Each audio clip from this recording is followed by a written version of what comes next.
নবী বললেন, খবরদার, লা তুআযিব বিল মাই ওয়ান নার, আগুন দিয়ে শাস্তি দিও না, পানি দিয়ে ডুবায় মেরো না।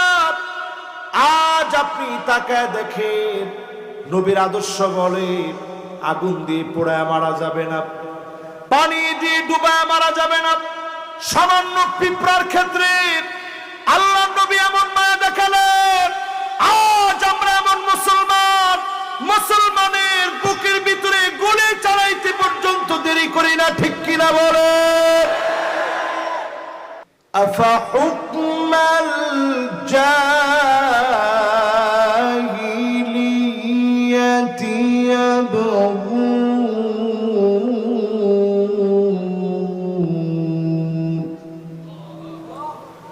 নবী এত কিছুর পরে জাহিলিয়াতের